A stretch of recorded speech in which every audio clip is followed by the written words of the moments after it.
sweethearts, I'm totally freaking out right here. So, here right now, I wanted to say, so I need you guys to help me out. And my mind was going all over the place, and I was on the point of doing very stupid things into my eating disorder, and I didn't want to. So I thought, well, let's upload a video again, even though I don't know if I can make any sense by talking to you right now. But I just had a call from the Rotterdam hospital, and they told me some things, but I don't know anything concrete yet. But tomorrow they will tell me if they have a bed for me available, and if so, what they are going to demand from me to be able and allowed to go there.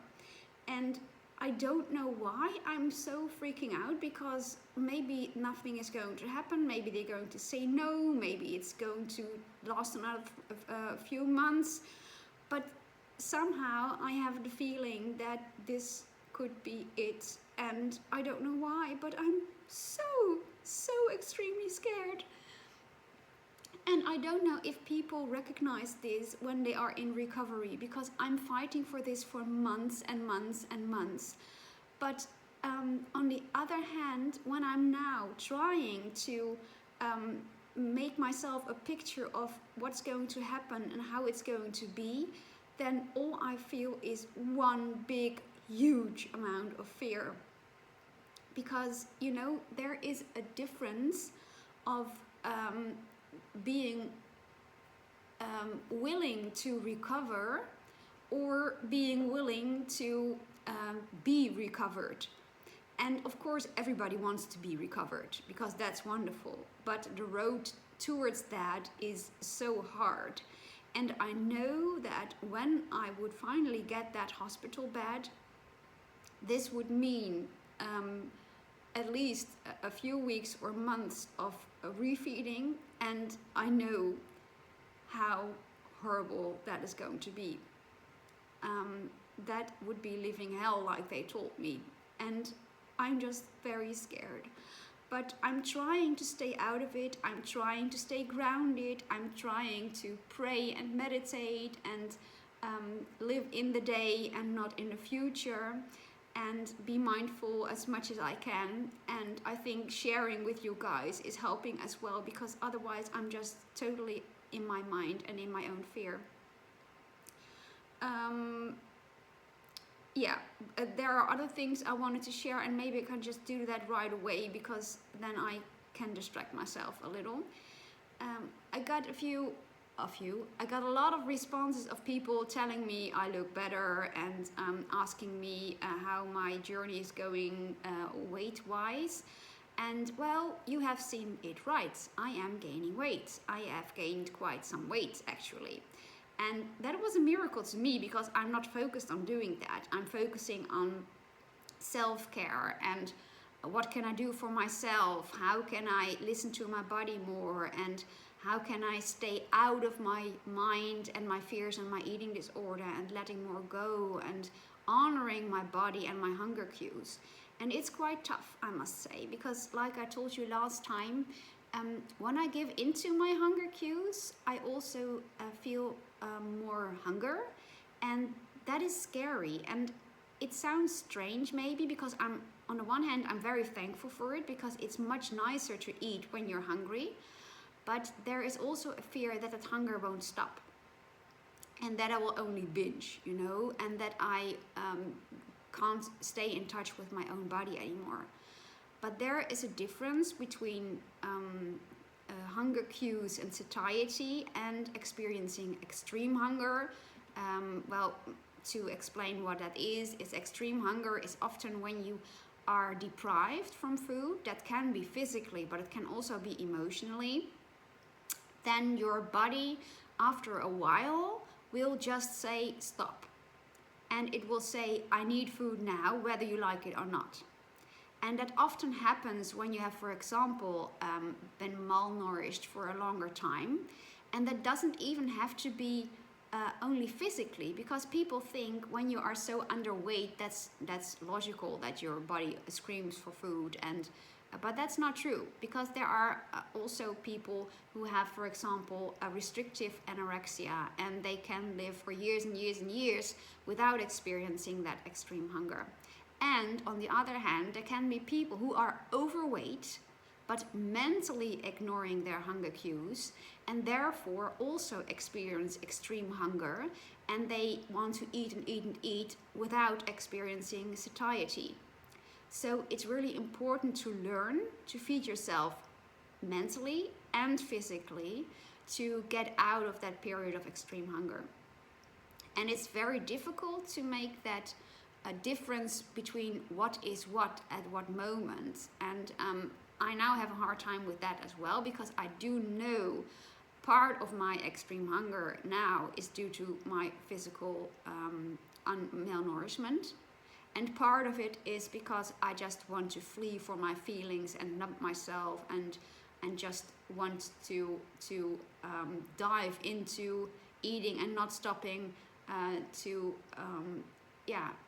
get away from that fear. And that is not so good.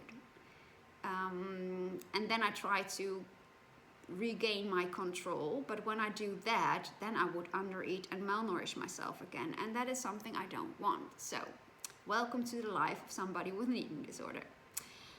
It's so hard, but anyway, my intestines are doing better, which is something I'm very thankful for.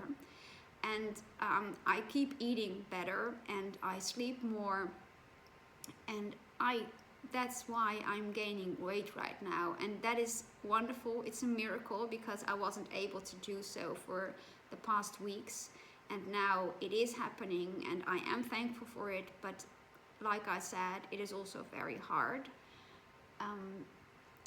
And yeah, okay, but that's for that.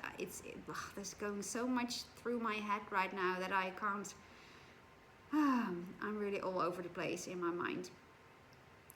So one thing I'm now trying to learn as well is to sit with my discomfort. And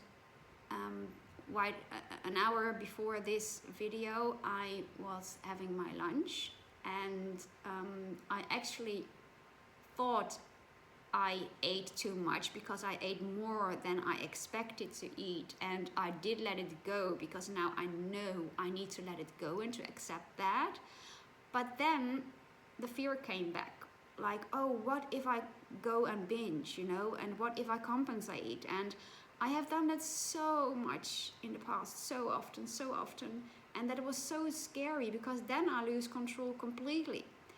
And now I must learn again, okay, I ate, I gave in to my hunger cues, it was totally fine, I enjoyed it, and I don't have to freak out, and now I don't feel so comfortable, but I will just have to sit with that and accept that.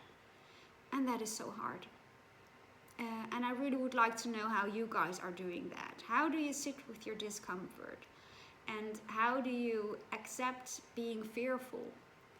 For me, my higher power, which is God, is helping me out tremendously, because every time I'm scared, I'm praying when I think about it, because sometimes I just don't want to, and then my mind's all over the place, like I told you.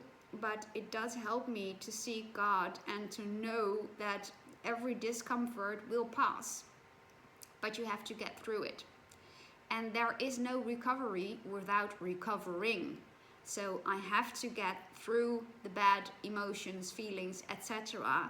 to feel better in the future, whether that future is in the next hour, or in the next after 24 hours, or after 3 weeks, or after a year, That is what it's all about. I have to push myself and go on and keep having faith and motivate myself that everything will get better. But right now, I'm just in a state that I need to go through that process. And that means discomfort, pain, fear, etc., etc. Something I wouldn't choose, but freely for fun. But I will choose freely for the goal and the purpose which is behind that. Yeah, okay. I'm going to share the message of today again. I'm not going to talk that long because I think I'm going to upload another video maybe tomorrow or the day after tomorrow again, to share with you, because I really need you guys with me, please. I'm so scared and I feel so alone in this. I just wanted that there was somebody here right now. I mean life, you know, because I just want to crawl to somebody and give a big hug and just disappear and feel safe. And now I will have to give that hug to myself and let God give me that hug and feel that hug from you guys, because I sometimes can really experience it when you comment on my videos, that you are really there with me, and that helps me tremendously. So again, thank you for that. But anyway, the text of today was also very beautiful again, so I wanted to share that. And October the 5th, and this is first in Dutch. Door jezelf te zijn, laat je iets wonderbaarlijks vrij in de wereld dat er voorheen niet was.